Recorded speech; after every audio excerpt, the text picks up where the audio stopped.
Good morning all of you friends. आज की class में हम लोग हेटरोट्रॉपिक न्यूट्रिशन के बारे में पढ़ेंगे। ऑटोट्रॉपिक न्यूट्रिशन को हम लोग पढ़ चुके हैं। उसमें हम लोग देखे थे कि ऑटोट्रॉपिक न्यूट्रिशन में प्लांट या अपना फूड कैसे गेन करता है, क्या क्या प्रोसेस प्लांट में होती है और क्या क्या चीज़ की रिक्वायरमेंट होती है प्लांट को अपना फूड बनाने के लिए। तो उसके बारे में हम लोग ऑटोट्रॉपिक न्यूट्रिशन को हम लोग पिछला लेक्चर में कंप्लीट कर चुके हैं। यदि आप नहीं देखे होंगे तो डिस्क्रिप्शन बॉक्स में उसका लिंक दे दिया गया है, वहां से जाकर के आप उसे आसानी से देख सकते हैं। हेटरोट्रॉपिक के बारे में भी हम लोग संक्षिप्त रूप से बात किए थे उस पर। हेटरोट्रॉपिक में वैसे लिविंग ऑर्गेनिज्म को शामिल किया जाता है जो अपना फूड के लिए किसी दूसरे लिविंग ऑर्गेनिज्म पे डिपेंड रहता है। जैसे कि मानव ही है तो अपना फूड के लिए किसी प्लांट या एनिमल पे डिपेंड रहता है, तो इसको ही हम लोग हेटरोट्रॉपिक न्यूट्रिशन कहेंगे, जो अपना फूड के लिए किसी दूसरे लिविंग ऑर्गेनिज्म पे डिपेंड रहता है। इसको भी हम लोग 3 कैटेगरी में डिवाइड किए थे हम लोग पिछले लेक्चर में। हेटरोट्रॉपिक न्यूट्रिशन को हर्बीवोर, कार्निवोर और ओमनिवोर। हर्बीवोर में वैसे लिविंग ऑर्गेनिज्म को शामिल किया जाता था जो अपना फूड के लिए किसी प्लांट पे डिपेंड करता था, प्लांट से अपना भोजन को गेन करता था। जैसे काव, बफलो, डियर, गोट, ये सब जो हैं, ये सभी जो लिविंग ऑर्गेनिज्म हैं अपना फूड के लिए प्लांट पे डिपेंड करता था। बट बहुत सारे ऐसे भी लिविंग ऑर्गेनिज्म हैं, बहुत सारे ऐसे भी जीव हैं जो अपना फूड के लिए प्लांट पे नहीं बल्कि किसी एनिमल पे डिपेंड करता था। तो वो कौन था? तो वो था लायन, टाइगर, स्नेक एटसेट्रा। ये सब जो हम लोग पढ़े थे वो कार्निवोर में, हम लोग कार्निवोर की श्रेणी में ये सबको रखा गया था। बट बहुत सारे ऐसे जीव हैं जो अपना फूड प्लांट से भी गेन करता है और एनिमल से भी गेन करता है, तो उसको हम लोग ओमनिवोर की कैटेगरी में रखे थे। तो ओमनिवोर की कैटेगरी में कौन कौन से आता था?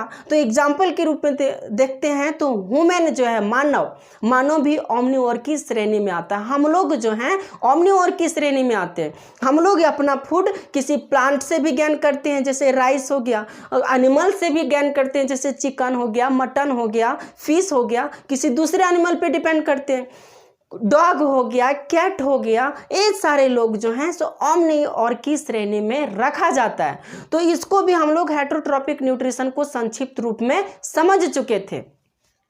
अब हम लोग समझेंगे कि जो हेटरोट्रॉपिक न्यूट्रिशन ज्ञान करता है वो कैसे ज्ञान करता है, कौन कौन से ऐसे प्रोसेस होती है जिसके माध्यम से ये अपना न्यूट्रिशन ज्ञान करता है।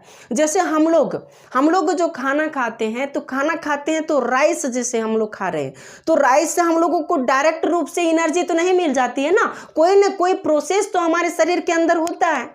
तो हेटरोट्रॉपिक में जितने भी लिविंग ऑर्गेनिज्म हैं वो उन सारे लिविंग ऑर्गेनिज्म जो अपना न्यूट्रिशन ज्ञान करते हैं उसमें क्या क्या प्रोसेस होती है, इसको हम लोग समझेंगे।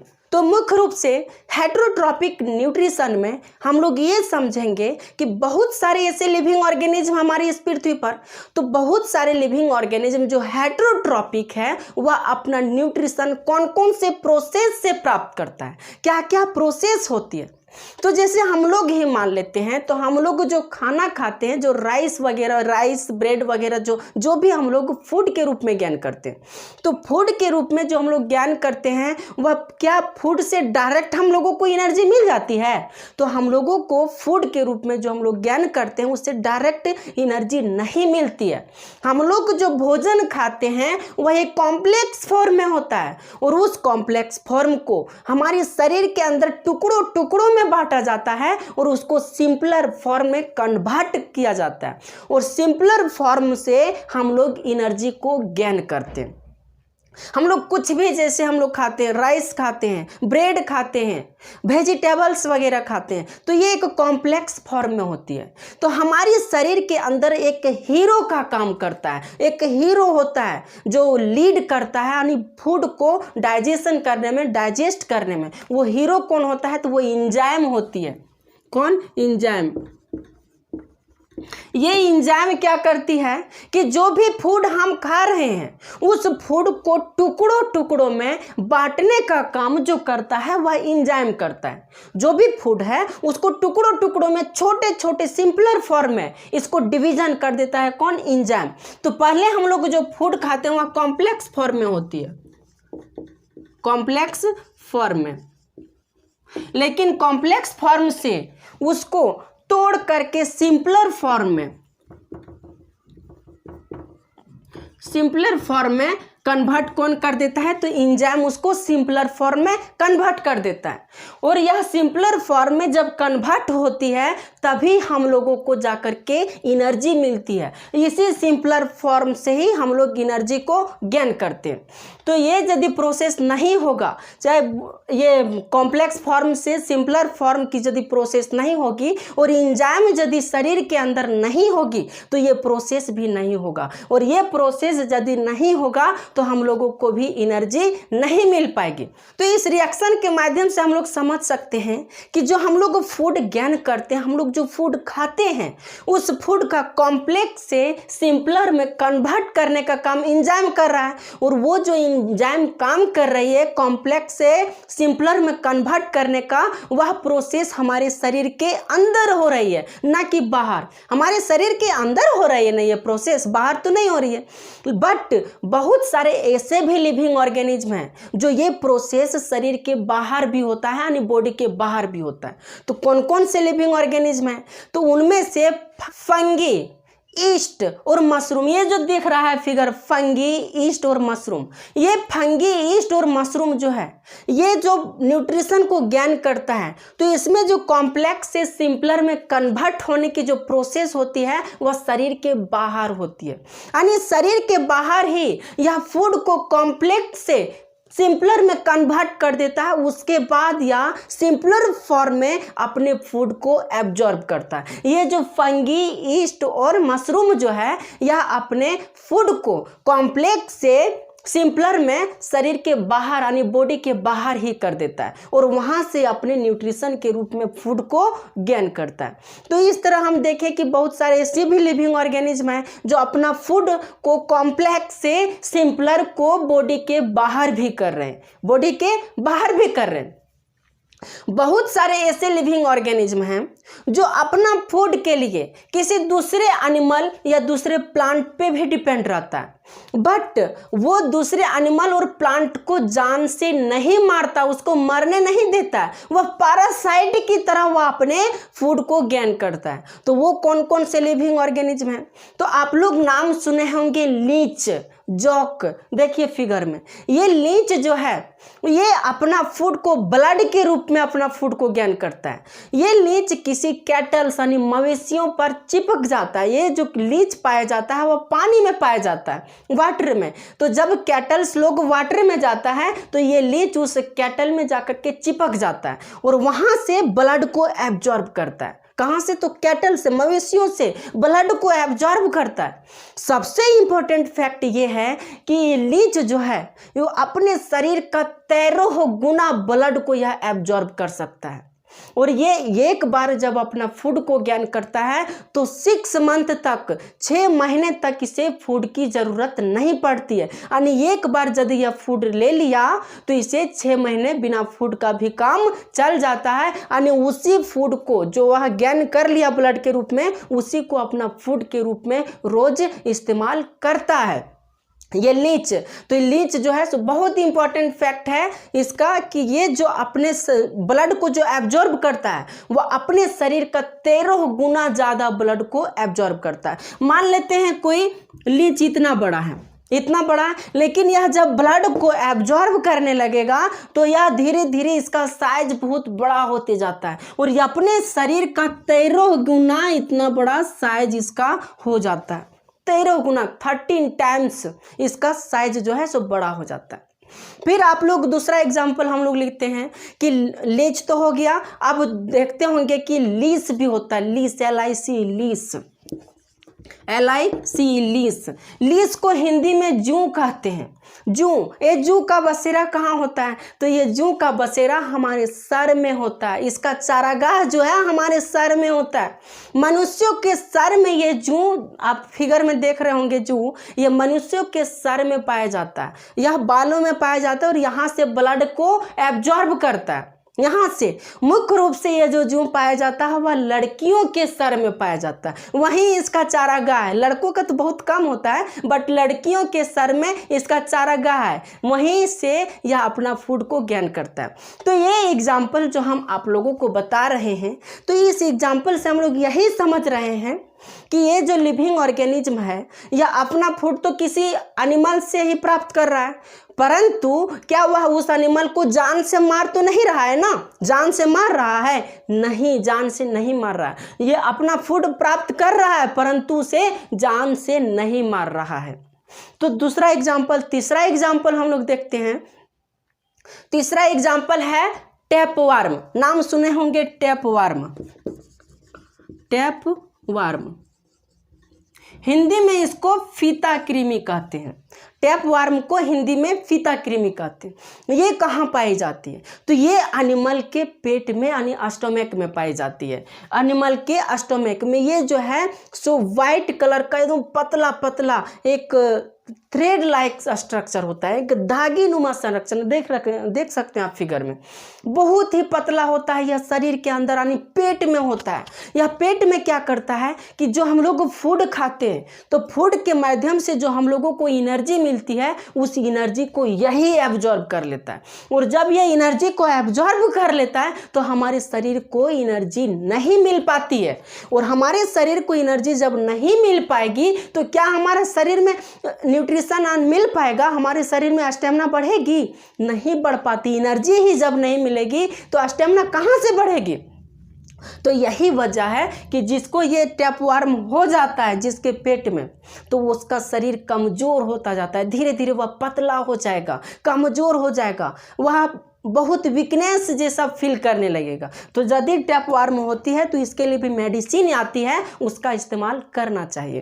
तो ये भी एग्जाम्पल आप समझे होंगे। तो ये जो टैपवार्म है ये हमारे पेट स्टोमक में पाई जाती है, परंतु क्या ये हमारे शरीर को मारता है? हमारे शरीर को जान से नहीं मारता है। यह अपना फूड भले हमारे शरीर के अंदर गेन कर रहा है परंतु यह हमें जान से नहीं मारता है। यही खूबियां हैं इसमें। और एग्जाम्पल है जैसे कसकुटा। कसकुटा जो है ये कसकुटा प्लांट के ऊपरी भाग में जो येलो कलर से आप देख रहे होंगे पतला पतला थ्रेड लाइक स्ट्रक्चर जैसा, इसी को कसकुटा कहते हैं। ये कसकुटा किसी प्लांट पे होती है, प्लांट के पत्तियों पर होता है और ये अपना फूड जो गेन करता है उसी पत्तियों से गेन करता है, ना कि बाहर से। यह पत्तियों से ही गेन करता है अपना फूड को, परंतु ये अपना फूड के लिए उस प्लांट को जान से नहीं मारता है। ध्यान रखना, उसको जान से नहीं मारता है। ये कसकुटा जिस भी प्लांट पर होता है उस प्लांट को जान से नहीं मारता है, यानी वह भी जीवित रहेगा और यह भी जीवित रहेगा। भले फूड वहां से गेन कर रहा है यह, परंतु वह जान से नहीं मारता है। तो बहुत सारे ऐसे लिविंग ऑर्गेनिज्म हैं जो अपना फूड के लिए किसी एनिमल पे डिपेंड है लेकिन उसे जान से नहीं मार रहा है। जैसे हम लोग देखें लीच, टैपवार्म और लीस, ये सभी चीज जो हम लोग देखें किसी एनिमल पे डिपेंड है परंतु उसे जान से नहीं मार रहा। और बहुत सारे ऐसे भी हैं जो प्लांट पे डिपेंड है, जैसे कसकुटा। कसकुटा हम लोग देखें ना, ये अपने प्लांट पे डिपेंड है परंतु प्लांट को जान से नहीं मारता है। तो इस तरह से लिविंग ऑर्गेनिज्म जो है अपना फूड के लिए किसी दूसरे पे डिपेंड रहता है परंतु वह उसकी जान नहीं लेता है। तो इस तरह के लिविंग ऑर्गेनिज्म को हम लोग पैरासाइट कहते हैं। परजीवी यानी दूसरे जीव पे डिपेंड रहता है, इसलिए पैरासाइट दैट मीन्स परजीवी उसे कहते हैं। तो इसको भी आप समझे होंगे अच्छे रूप से। अब हम लोग समझते हैं कि जो हेटरोट्रॉपिक न्यूट्रिशन जो प्रोसेस होती है हमारे शरीर के अंदर, कौन कौन से प्रोसेस से फूड जो है सो कॉम्प्लेक्स से सिंपलर में कन्वर्ट होती है, क्या क्या प्रोसेस होती है और कौन कौन से ऐसे ऑर्गेन इसमें पार्टिसिपेट करता है उसके बारे में समझेंगे। तो उसको समझने के लिए जो भी न्यूट्रिशन का जो भी प्रोसेस होती है हमारे शरीर के अंदर, तो उसको समझने के लिए हम लोग एक यूनिसेलुलर को पहले समझते हैं। यदि यूनिसेलुलर में हम लोग समझ जाएंगे कि यूनिसेलुलर अपना फूड कैसे गेन कर रहा है, यूनिसेलुलर के बारे में यदि हम समझ जाएंगे तो हम लोगों के शरीर में जो भी प्रोसेस हो रही है या किसी भी लिविंग ऑर्गेनिज्म में, किसी भी एनिमल में जो भी प्रोसेस हो रही है न्यूट्रिशन को, ज्ञान को लेकर के, उसको भी हम लोग आसानी से समझ सकते हैं।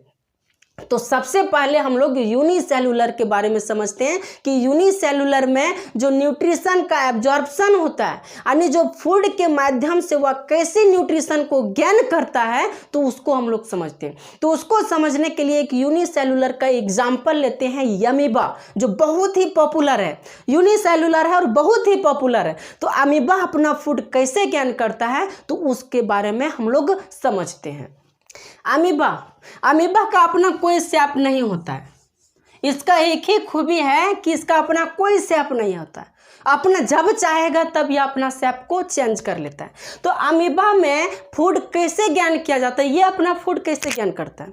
तो अमीबा का ये जो उभरा हुआ पार्ट आप देख रहे होंगे, इसको हम लोग सूडोपोडिया कहते हैं।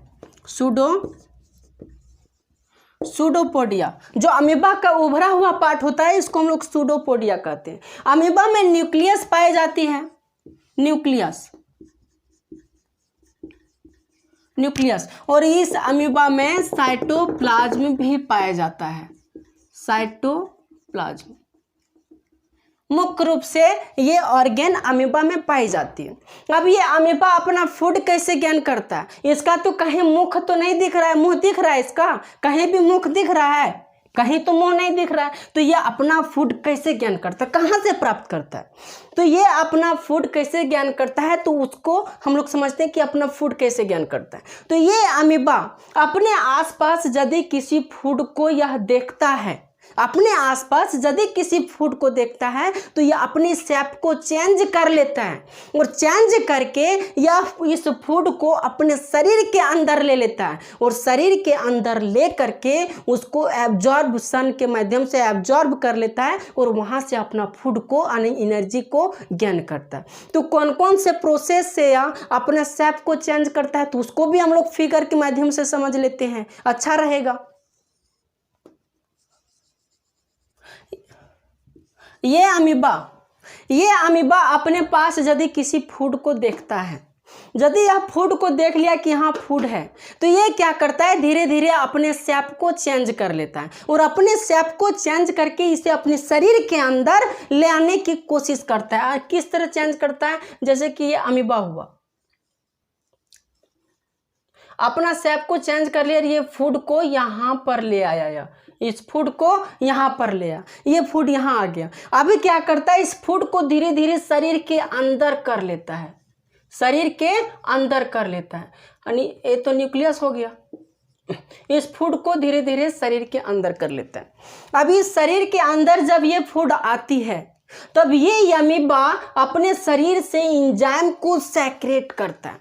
हम तो अभी पढ़े कि जो हमारे फूड, हम जो फूड खाते हैं उसको कॉम्प्लेक्स से सिंपलर में कन्वर्ट करने के लिए एंजाइम का बहुत ही इंपॉर्टेंस रोल है। एंजाइम ही तो उसको कॉम्प्लेक्स से सिंपलर में कन्वर्ट करता है ना। तो अमीबा भी यहाँ से एंजाइम को सेक्रेट करता है और ये एंजाइम इस पर एक्टिव करके इस पर एक्शन लेता है और यहाँ रिएक्शन करके इसे छोटे छोटे टुकड़ों में कन्वर्ट कर देता है। और जब छोटे छोटे टुकड़ों में कन्वर्ट करके इसको डाइजेशन कर देता है, इसको पचा देता है। और जब यह पच जाता है तो धीरे धीरे क्या होता है कि ये शरीर के, अमीबा के पूरे शरीर में फैल जाता है। अमीबा के पूरे शरीर में यह फैल जाता है और जब पूरे शरीर में फैल जाता है यह एनर्जी, तो ये डिफरेंट ऑर्गन तक भी तो फैलेगा डिफरेंट डिफरेंट ऑर्गन तक फैलेगा ना, जितने भी, जैसे हम लोग खाना खा रहे हैं, हम लोग जब खाना खाते हैं तो भोजन का जो डाइजेशन होता है हमारे स्टोमक में होता है, और उस स्टोमक के माध्यम से स्टोमक में जब डाइजेशन हो गई तो वहाँ से हम लोगों को एनर्जी मिल जाती है, तो उस एनर्जी को शरीर के डिफरेंट ऑर्गन तक भी पहुँचाया जाता है ना, जैसे हैंड तक पहुँचाया जाता है, लेग तक पहुँचाया जाता है, हमारे माउथ तक पहुँचाया जाता है, जितने भी ऑर्गन हैं सारे ऑर्गन तक एनर्जी को पहुँचाया जाता है। तो अमीबा में भी इसी तरह होता है कि एनर्जी को डिफरेंट डिफरेंट ऑर्गन तक भी पहुँचाया जाता है। तो डिफरेंट डिफरेंट ऑर्गन तक पहुँच गया, यहाँ से डिफरेंट डिफरेंट ऑर्गन तक एनर्जी को पहुँच गया, तो वेस्ट मटेरियल भी तो बचता होगा। जैसे हम लोग खाते हैं तो हम लोग का वेस्ट मटेरियल हम लोग निकालते हैं ना, तो उस तरह अमीबा भी वेस्ट मटेरियल को बाहर निकालता होगा। तो ये भी वेस्ट मटेरियल को जो बच जाती है उसको भी वेस्ट मटेरियल को बाहर निकाल देता है, वेस्ट मटेरियल को बाहर निकाल देता है।